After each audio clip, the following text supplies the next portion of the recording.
Response, welcome to Exams Med Academy.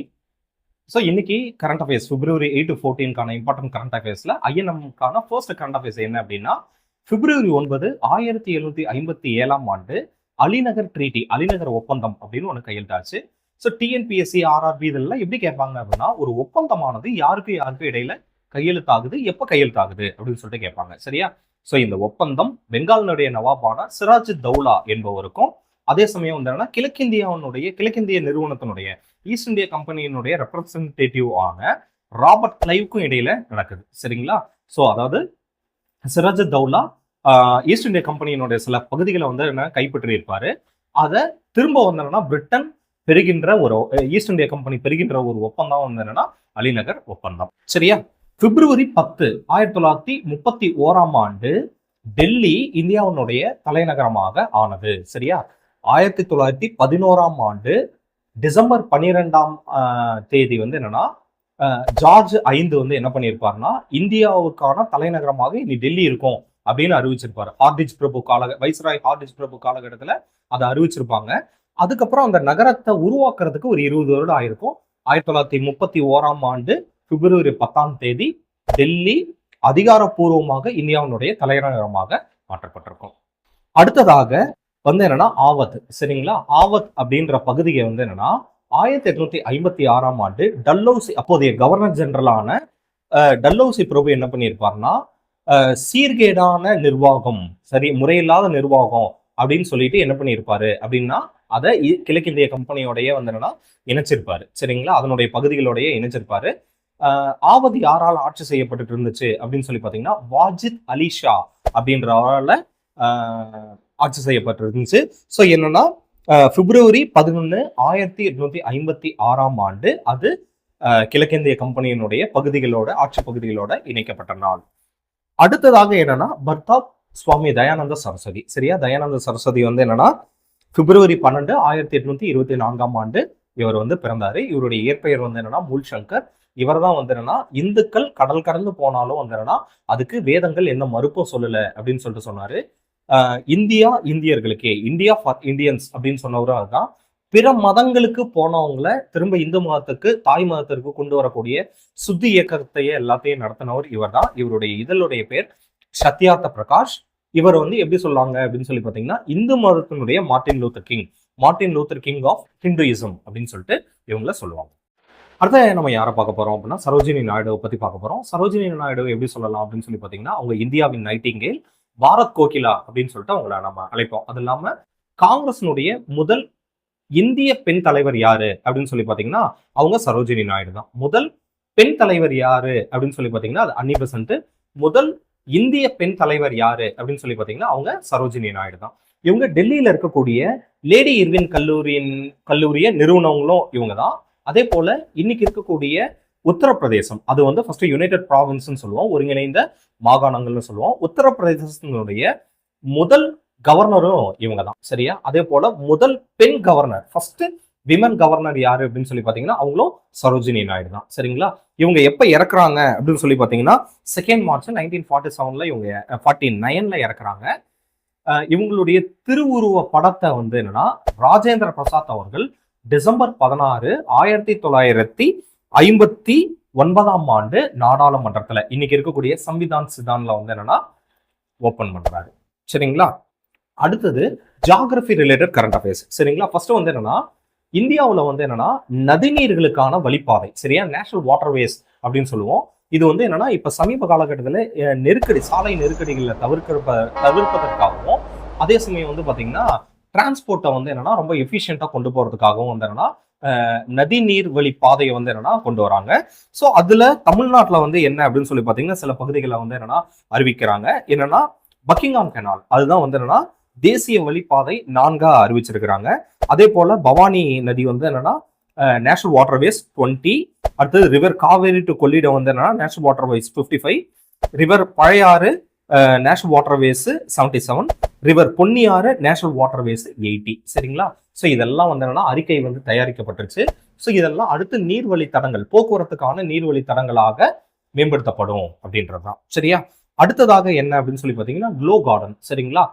பிரகாசிக்கக்கூடிய தோட்டங்கள். சரியா, இது எங்க இருக்கு அப்படின்னு சொல்லி பாத்தீங்கன்னா மகாபலிபுரத்துல இருக்கு. ஏற்கனவே மகாபலிபுரம் வந்து என்னன்னா யுனெஸ்கோவால அங்கீகரிக்கப்பட்ட ஒரு தளம்.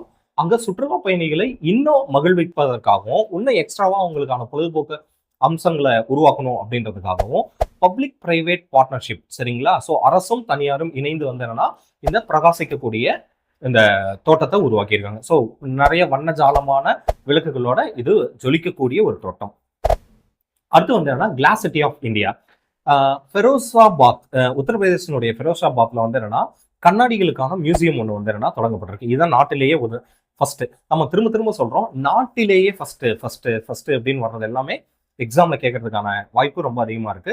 ஸோ நாட்டிலேயே முதலாவதாக வந்து என்னன்னா ஒரு கண்ணாடி மியூசியம் வந்து என்னன்னா உத்தரப்பிரதேசனுடைய ஃபெரோசாபாத்ல வந்து என்னன்னா தொடங்குறாங்க. சரிங்களா, இந்த ஃபெரோசாபாத்துக்கு கிளாஸ் சிட்டி ஆஃப் இந்தியா அப்படின்னு ஒரு பேரும் இருக்கு. ஸோ அதுவும் பார்த்துக்கோங்க.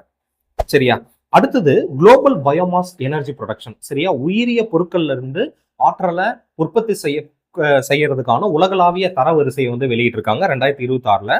அதுல ஃபர்ஸ்ட் நாடு எது இருக்கு அப்படின்னா யுஎஸ் இருக்கு, ரெண்டாவது பிரேசில் இருக்கு, 5வது மிகப்பெரிய நாடாக எது இருக்கு அப்படின்னா இந்தியா இருக்கு. சரியா, அது கொஞ்சம் பார்த்துக்கோங்க. அடுத்து வந்து என்னன்னா மவுண்ட் ஒகான்கா குவா அப்படின்னு சொல்லிட்டு ஒரு மலைத்தொடர் இருக்கு. இது எது அப்படின்னு சொல்லி பாத்தீங்கன்னா அர்ஜென்டினாவினுடைய மிக உயர்ந்த மலை. சரியா, எதுக்காக இந்த மலையை நம்ம பார்க்கிறோம் அப்படின்னு சொல்லி பாத்தீங்கன்னா அருணாச்சல் பிரதேசத்தை சார்ந்த கபக் யானோ அப்படின்றவர் வந்து என்னன்னா அந்த மலையை ஏறி இருக்காரு. ஆக்சுவலா அந்த மலைக்கு நம்மளுக்கு சம்மந்தம் கிடையாது, ஆனா இந்தியர் ஒருவர் அந்த மலையை ஏறிட்டாரு அப்படின்றதுனால இது வந்து நம்மளுக்கு எக்ஸாம்ல கேட்கறதுக்கான சான்சஸ் ரொம்ப நிறைய இருக்கு. சரிங்களா, அடுத்து வந்து பாத்தீங்கன்னா கொச்சின் இன்டர்நேஷனல் ஏர்போர்ட். சரிங்களா, so Cochin international airport first எதுக்காக அப்படின்னா நாட்டிலேயே முதலாக அங்க இருக்கக்கூடிய டிரான்ஸ்போர்ட் பஸ், அந்த ஏர்போர்ட்ல இருக்கக்கூடிய அந்த டிரான்ஸ்போர்ட் பஸ் வந்து என்னன்னா ஹைட்ரஜனால இயங்கும். சரியா, கார்பன் உமிழ்வை குறைப்பதற்காகவும் சுற்றுச்சூழலை மேம்படுத்துறதுக்காகவும் இந்த ஹைட்ரஜன் பேருந்துகளை வந்து என்னன்னா நாட்டிலேயே முதலாக ஏர்போர்ட்ல வந்து என்னன்னா கேரளாவுடைய கொச்சின் சர்வதேசிய விமான நிலையம் ஏற்பட செஞ்சிருக்காங்க. சரியா, அடுத்து வந்து என்னன்னா இந்தியாவில் வந்து என்னன்னா கம்பளி உற்பத்தி, ரோமா உற்பத்தியில வந்து என்னன்னா முதலாவது எது இருக்குன்னா ராஜஸ்தான் இருக்கு, ரெண்டாவது ஜம்மு அண்ட் காஷ்மீர் இருக்கு. சரியா, இதற்காகவே பிரத்யேகமாக ஆடுகள், செம்மறி ஆடுகள்லாம் வளர்க்கப்படுது. அதனுடைய ரோமங்கள்ல இருந்து நம்ம என்ன பண்ணுவோம் அப்படின்னா கம்பளிகள்லாம் தயார் செய்வோம். சரியா, அடுத்தது economy and health related current affairs. சரியா, எக்கனாமி ரிலேட்டட் ஸ்கீம்ஸ், ஃபேக்ட்ஸ் எல்லாம் பார்க்க போறோம். ஹெல்த் ரிலேட்டட் ஃபேக்ட்ஸ், ஸ்கீம்ஸ் எல்லாத்தையும் பார்க்க போறோம் இதுல.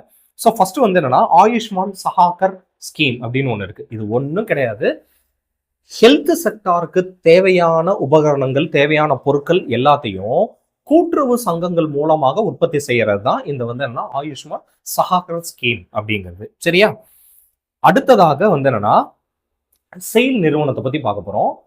எந்த நிறுவனத்துல பணியாளர்கள் ரொம்ப திருப்திகரமா வேலை செய்யறாங்க அப்படின்னு சொல்லி பாத்தீங்கன்னா steel authority of India limited அந்த நிறுவனத்துல தான் இது பண்றாங்க. இது தொடர்ந்து 3வது வருடமும் தொழிலாளர்களுடைய நம்பிக்கைக்கு உகந்த நிறுவனமாக செயில் விளங்குது, தொடர்ந்து 3 வருஷமா.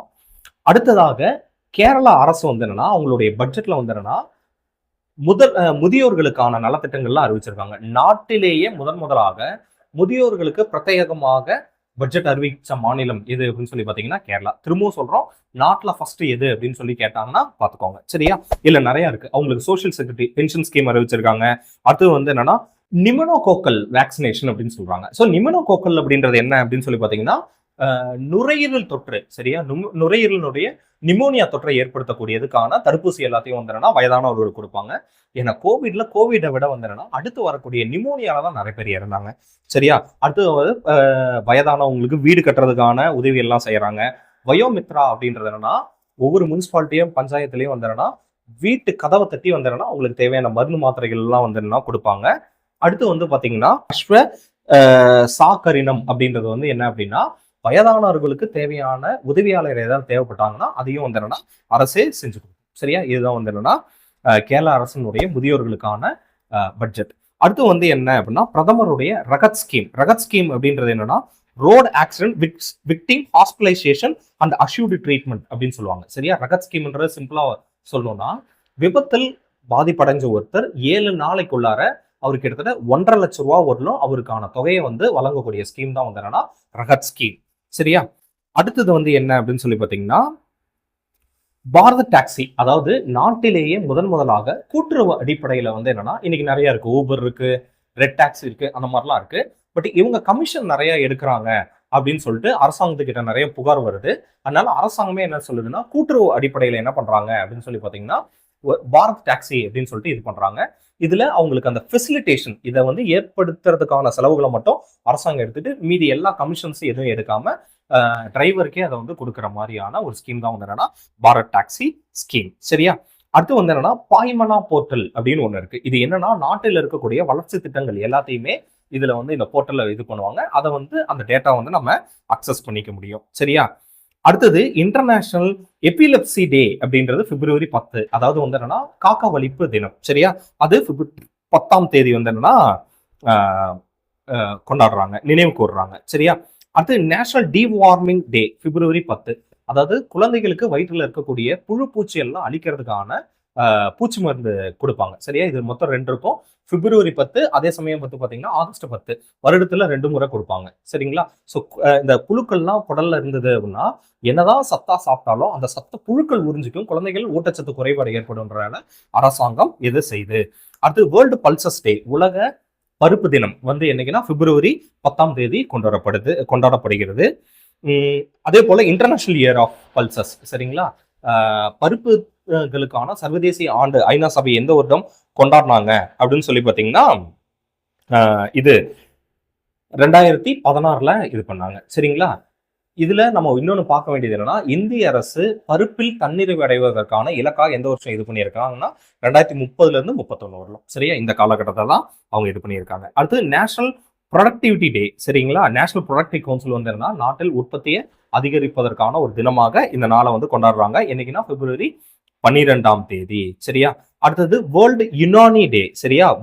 ஹக்கீம் அஜ்மல் கான் அப்படின்னு சொல்லிட்டு யுனானி மருத்துவத்தினுடைய அறிஞர் ஒருத்தருடைய நினைவாக இந்த நாள் வந்து கொண்டாடப்படுகிறது. சரியா? ஸோ பிப்ரவரி 11 வந்து என்னன்னா உலக யுனானி தினமாக கொண்டாடப்படுகிறது. சரியா?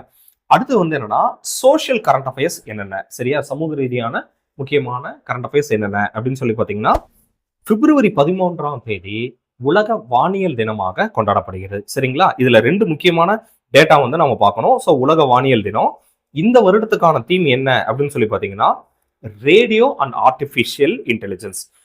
AI is a tool not a voice. இன்னைக்கு எதுக்கு எடுத்தாலும் ஏஐ வாய்ஸ் வந்துருச்சு.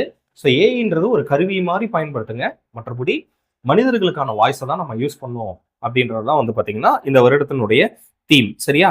இதுல ரொம்ப முக்கியமான ஒரு டேட்டா என்னன்னா ரேடியோ மேன் ஆஃப் இந்தியா அப்படின்னு சொல்லிட்டு நம்ம யாரை சொல்றோம் அப்படின்னு சொல்லி பாத்தீங்கன்னா ராம் சிங் பௌதா அப்படின்ற ஒருத்தரை தான் நம்ம வந்து என்னன்னா ரேடியோ மேன் ஆஃப் இந்தியா அப்படின்னு சொல்லிட்டு சொல்றோம். இந்த மாதிரிலாம் பாத்துக்கோங்க. ஃபாரஸ்ட் மேன் ஆஃப் இது யாரு, frog man of India, water man of India அப்படின்றதெல்லாம் யாருன்றதெல்லாம் நீங்க பாத்துக்கோங்க. சரியா? அடுத்தது கார்டினல் பூலா ஆண்டனி அப்படின்னு சொல்லிட்டு ஒருத்தர் இருக்காரு. சரியா? இவங்க என்ன அப்படின்னு சொல்லி பாத்தீங்கன்னா கத்தோலிக்க கிறிஸ்தவர்களுக்கான வேட்டிகன்ல வந்து பாத்தீங்கன்னா கார்டினல் எல்லாம் இருப்பாங்க. அப்ப இந்தியாவில் இருக்கக்கூடிய இந்தியாவில இருந்து போன ஒரு கார்டினல் தான் யாரு அப்படின்னு சொல்லி பாத்தீங்கன்னா கார்டினல் பூலா ஆண்டனின்னு சொல்லிட்டு இவர் வந்து என்னன்னா ஒரு தலித் சமுதாயத்தை சார்ந்தவர். இந்தியாவில் இருக்கக்கூடிய எல்லா கத்தோலிக்கர்களையும் பிரதிநிதித்துவப்படுத்தக்கூடிய அந்த கார்டினலாக யார் வந்திருக்காங்க அப்படின்னா பூலா ஆண்டனி அப்படின்ற ஒரு இப்ப தேர்ந்தெடுக்கப்பட்டிருக்காரு. சரியா? அடுத்தது தமிழ்நாடு அரசு வந்து என்னன்னா எக்மோர் மியூசியம்ல வந்து எக்மோர் அருங்காட்சியகத்துல வந்து என்னன்னா உலக மாமேதை கார்ல் மார்க்ஸ் உடைய திருவுருவ சிலையை வந்து என்னன்னா நிறுவியிருக்காங்க. முழு உருவ சிலையை இது பண்ணியிருக்காங்க. அவர் எழுதிய புகழ்பெற்ற நூல் எது அப்படின்னு சொல்லி பாத்தீங்கன்னா தாஸ் கேபிட்டல். சரியா? மூலதனம் தான் வந்து என்னன்னா அப்படின்னா அதை எப்படி சொல்லுவாங்கன்னா it's a bible for the கம்யூனிஸ்ட்னு சொல்லுவாங்க. கம்யூனிஸ்டுகளுடைய பைபிள் அப்படின்னு சொல்லுவாங்க. ஸோ அதன் அடிப்படையில தான் வந்து கம்யூனிஸ்ட் கோட்பாடுகள் எல்லாத்தையும் வந்து என்னன்னா தாஸ் கேபிட்டல்ல அவர் வகுத்து கொடுத்திருப்பாரு. சரியா? அடுத்தது வந்து என்னன்னா தன்யநாதன், கண் பார்வையற்ற ஒருத்தவங்க வந்து என்னன்னா கேரளாவில் முதலாக ஒரு டிஸ்ட்ரிக்ட் ஜட்ஜா வர்றதுக்கான லிஸ்ட்ல வந்து அவங்க டாப்பரா இருக்காங்க. அந்த நியூஸ் ஒன்று வந்திருக்கு. அடுத்து வந்து என்னன்னா international day of women and girls in science. சரியா? இன்னமும் வந்து என்னன்னா வேர்ல்டுல ஒரு 33% வந்து என்னன்னா பெண்களுடைய பங்களிப்பு வந்து என்னன்னா அறிவியல் மற்றும் தொழில்நுட்பத்துல வந்துருச்சு. அவங்கள பிரதிநிதித்துவப்படுத்தும் விதமா, அவங்கள அங்கீகரிக்கும் விதமாக இந்த நாளை வந்து நம்ம கொண்டாடுறோம். சரிங்களா? ஸோ பிப்ரவரி 11 வந்து என்னன்னா international day of women and girls in science அப்படின்றத கொண்டாடுறோம். சரியா? அடுத்ததாக பொலிட்டிக்கல் கரண்ட் அஃபேர்ஸ். சரியா? அரசியல் ரீதியாக என்னென்ன கரண்ட் அஃபேர்ஸ் எல்லாம் வந்துச்சு அப்படின்னு சொல்லி பாத்துக்கோங்க. ஃபர்ஸ்ட் வந்து என்னன்னா பிரதமருடைய அலுவலகம் வந்து என்னன்னா சேவா தீர்த் அப்படின்னு அழைக்கப்படுது. ரெண்டாவது வந்து என்னன்னா சென்ட்ரல் செக்ரட்டேரியட் உடைய பேர் வந்து என்னன்னா கார்டோவியா பவான் அப்படின்னு சொல்லிட்டு அழைக்கப்படுது. சரியா? இன்னொன்னு வந்து என்னன்னா கர்நாடகா கிராம Swaraj and panchayat Raj amendment act. சரியா? பஞ்சாயத்து கிராம ஸ்வராஜ் மற்றும் பஞ்சாயத்து ராஜ் சட்ட திருத்தம் 2026 சட்ட திருத்தம் மசோதா என்ன சொல்லுது அப்படின்னு சொல்லி பாத்தீங்கன்னா, கர்நாடக மாநிலத்துல இனி வந்து என்னன்னா உள்ளாட்சி அமைப்புகள்ல நடக்கிற தேர்தலுக்கெல்லாம் வாக்குச்சீட்டு முறையில தான் நடக்கும்.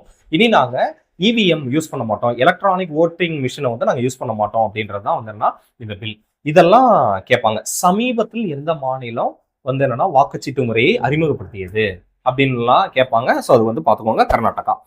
அடுத்ததாக என்னன்னா பாண்டட் லேபர் அபாலிஷன் ஆக்ட். சரியா? ஸோ அதாவது வந்து என்னன்னா 1976 வந்து என்னன்னா கொத்தடிமை முறையை வந்து ஒளிபரப்புறதுக்கான சட்டம் கொண்டு வந்திருந்தாங்க. அதனுடைய 50வது ஆண்டு நிறைவை வந்து இது கொண்டு வருது. சரியா? ஸோ ஆர்டிகல் 21, 23, 24 எல்லாத்தையும் உள்ளடக்கி வந்து என்னன்னா கொத்தடிமை முறையை வந்து என்னன்னா இதுல ஒழிச்சிருக்காங்க. கொத்தடிமை முறையை நீங்க யார்ட்டையும் விலைக்கு வாங்க முடியாது. அவங்க யாராவது கடனே வாங்கியிருந்தாலும் அந்த கடனை தள்ளுபடி பண்ணும், அவங்களுக்கான மறுவாழ்வை ஏற்பாடு பண்ணும். இதெல்லாம் கலெக்டரோட கடமை அப்படின்னு சொல்லிட்டு இந்த சட்டம் மிக முக்கியமாக கூறுகிறது.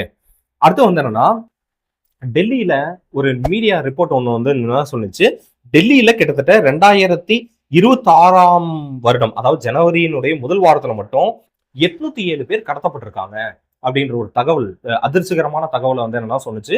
அதுல பல பேர் வந்து என்னன்னா ஒரு 3/4 பேருக்கு மேல வந்து அது கண்டுபிடிக்கப்படாமையும் இருக்கு அப்படின்னு சொல்றாங்க. இத கேட்டு சூமோட்டோ கேஸ் அப்படின்னு சொல்லுவாங்க, தானா முன் வந்து வழக்கு எடுப்பாங்க அப்படிம்பாங்க. ஸோ அதை வந்து என்னன்னா தேசிய மனித உரிமை ஆணையம் தானாக முன் வந்து இந்த விஷயத்த கையில் எடுத்திருக்காங்க. சரியா? அதுக்கப்புறம் தான் நம்மளுக்கு என்ன நடந்தது அப்படின்லாம் நம்மளுக்கு தெரியும். சரியா?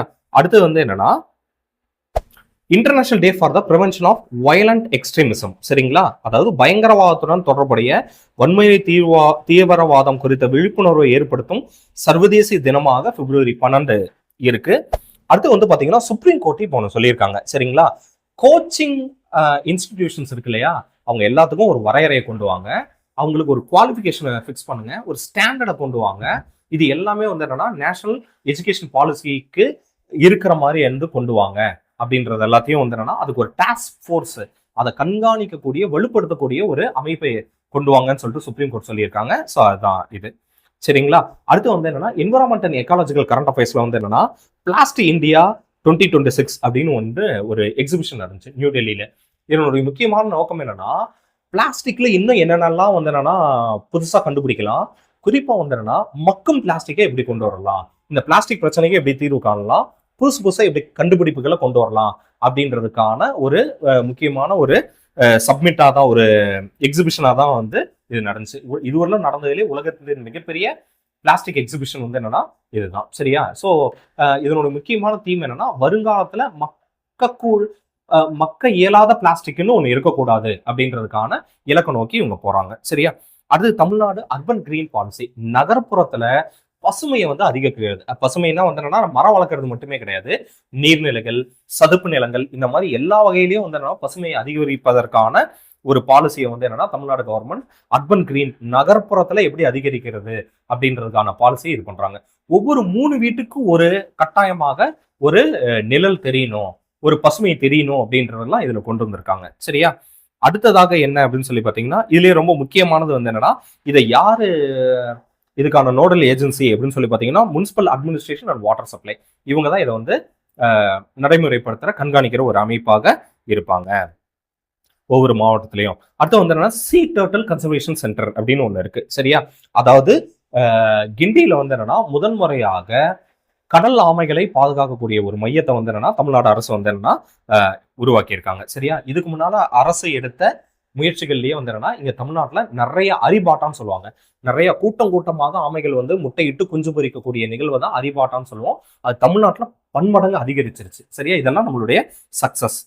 சரியா? அடுத்து வந்து என்னன்னா நியோஃபைட்டி ஐடி அப்படின்னு சொல்றாங்க. கேரளாவில் நியோஃபைட்டி ஐடி அப்படின்னு ஒரு ஆர்டிபிஷியல் இன்டெலிஜென்ஸ் டூல் மூலமாக எதெல்லாம் வந்து என்னன்னா அந்த மண்ணுக்கு அந்நியமாக இருக்கக்கூடிய தாவரங்கள் அப்படின்னு சொல்லிட்டு ஈஸியா கணக்கெடுத்துட முடியும். அதன் மூலமாக இன்வேசிவ் பிளான்ஸ், அந்நிய தாவரங்கள் எல்லாத்தையுமே வந்து என்னன்னா நம்ம கலைஞ்சிட முடியும் அப்படின்றதுக்காக அதை வந்து கொண்டு வந்திருக்காங்க. அடுத்து Tamil society and cultural current affairs. சரியா? தமிழ் பிராமி கல்வெட்டுகள் வந்து என்னன்னா எகிப்துல கண்டுபிடிக்கப்பட்டிருக்கு. சரியா?